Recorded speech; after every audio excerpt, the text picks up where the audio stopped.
he has written a number of pieces for Outlook on the different facets of elections in Goa, which were very interesting this year. So we wanted to discuss as to what we thought and what happened in Goa. I mean, and we talked a lot about this identity and him being a Goan and how neighborhoods have changed in Goa. So we just wanted to go back to some of those themes. So you think more bulldozers in Asagaon, Para area? Yeah, because the government, the people seem to have voted for a similar political neighborhood. They didn't want to change their political neighborhood, and they voted back a party which was in power for the last 10 years and all. I mean, BJP is in power in Goa in 2012. They won again. They didn't win in 2017, but they managed the mandate after that. And now, right now, the BJP, the trends show that they are ahead of the Congress in 20 seats, out of which they won 6. The Congress is ahead in 11 seats, out of which they won 3. So 21 is the magic number in Goa, and it's pretty close to magic what has happened. No, we both were talking about these exit polls, and we were thinking like, you know, in a state of 40 seats, like what is this exit poll? But it seems to be, I mean, correct. But so what do you think about that? And when we were both in Goa together, we also saw that, you know, everybody was saying that BJP did not do much during the COVID pandemic and all of those things. So, I mean, is there like a disconnect between like the ground and what actually translates to voting, or what is it?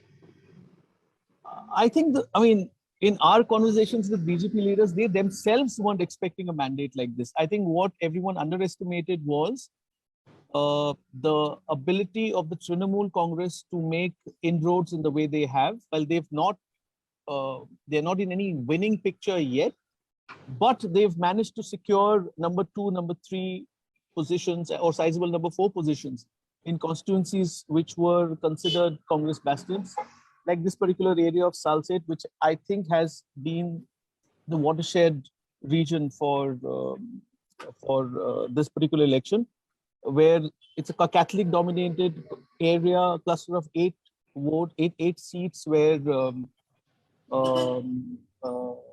the Congress has traditionally done very well, but this time they appear to have only managed to secure good positions in 4 constituencies, and they've let go of 4.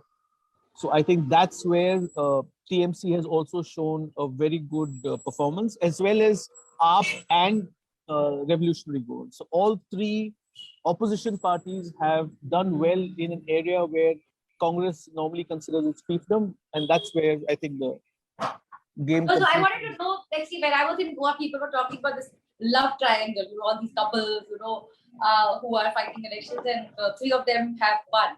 So what is this couple situation? What is happening in Goa? Like, so there were 5 couples, right? 3 of them have won. 2 from the BJP. That's the Lobos, the Montserrats, and the Ranes. The Ranes and the Montserrats are from the BJP. The Montserrats consider Panjim and nearby areas as their fiefdom. The Ranes consider Valpoi and Porie constituencies, that's in the extreme north, almost in the Western Ghats, as their fiefdom. And the Lobos, Lobo, that's Michael Lobo and Delilah Lobo, they've also won adjoining constituencies, coastal constituencies in Kalangut and Seoul. Oh, like that. And there was a father-daughter duo, I think, which we forgot, which lost.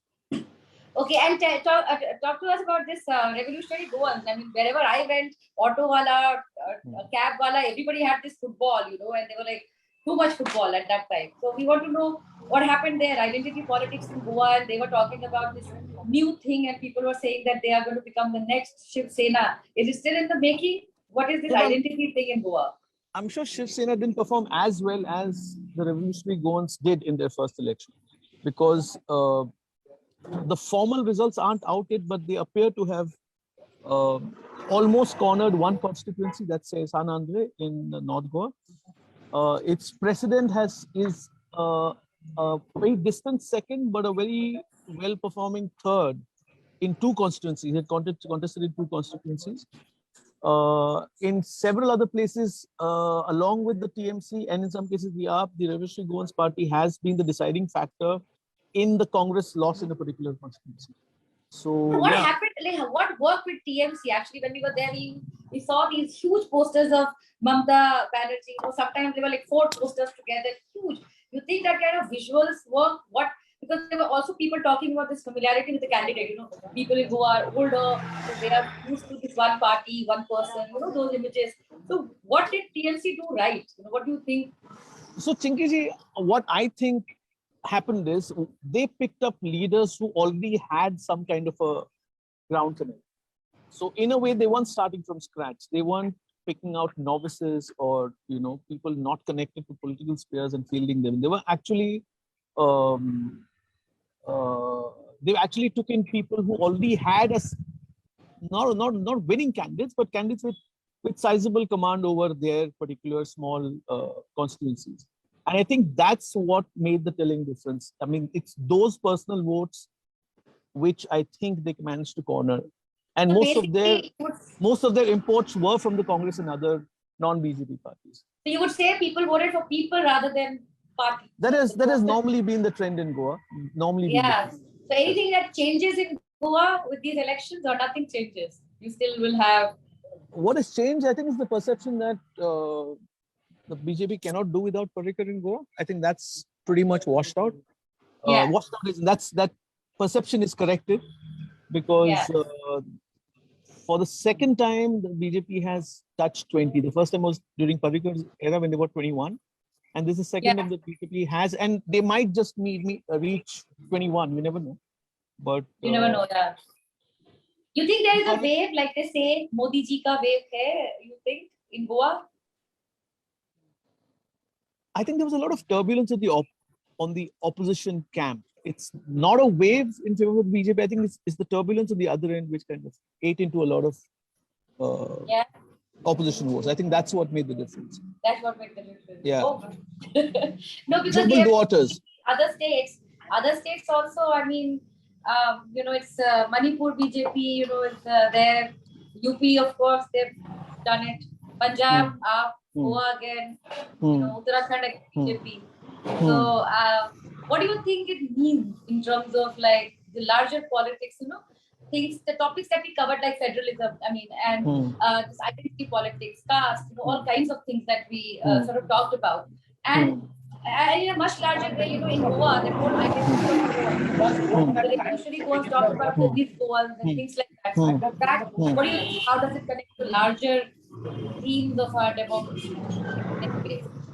I can only speak with considerable amount of confidence when it comes to Goa. I think the performance of the BJP in this, I mean, it was facing anti-incumbency, it was facing COVID chaos, it was facing government infighting, it was facing poor administration, the perils of poor administration. But in that context, they've done well.